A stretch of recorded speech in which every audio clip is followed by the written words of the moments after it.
Okay, welcome back. This segment, should we do VA? Let's talk about VA. So there is an option where there will be no funding fee. If the veteran was disabled in service, they'll waive their funding fee. Nice. And that funding fee is what, a couple of grand? 2.15% typically. So, oh, yeah. Wow. So if he's buying, I don't know, $250,000 house, that's $5,000. Yeah.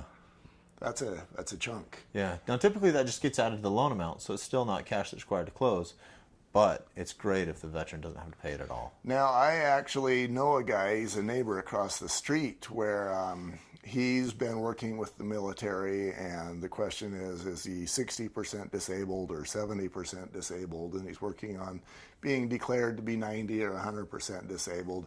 How does that work? If a guy, how do you define disabled? Is 10% disabled? That I can't answer specifically. The recommendation comes on the certificate of eligibility. Well, the really neat thing about VA is it typically follows conventional loan limits.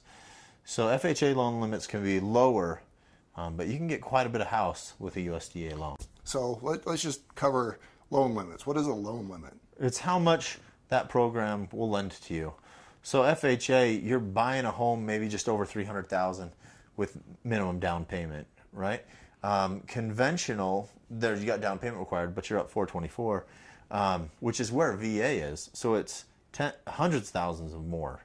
If you get into Salt Lake County, you're at $633. So that's a lot of house at a zero down program.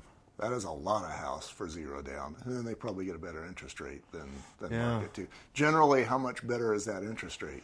Well, the VA is a government loan, so it typically has a similar interest rate to FHA, which is quite a bit lower than conventional. Right. But it doesn't have the mortgage insurance that FHA has. Okay, so the interest rate is similar, but there's no MI. Right. Which is kind of huge. Yeah. Almost makes me want to join the Army. Right? Right? What else do we need to cover in this category? Well, the other great thing that is atypical of zero down programs on veterans loans is there's no income restrictions. So if you're a veteran and you need a loan, VA is the loan program I'd really, really recommend. And nobody else can get it. I mean, it's just not available. It's not assumable. Well, so no one else can get it. You have to be a veteran with a certificate of eligibility to get it. So some people, like if you're serving in the National Guard, you can serve a tour, but they'll typically keep the tours under the required to get a certificate of eligibility because things change there. But I've had people ask me or think that law enforcement or firefighters qualify for veterans loans. They don't. You have to be full veteran with a certificate of eligibility to get a VA loan.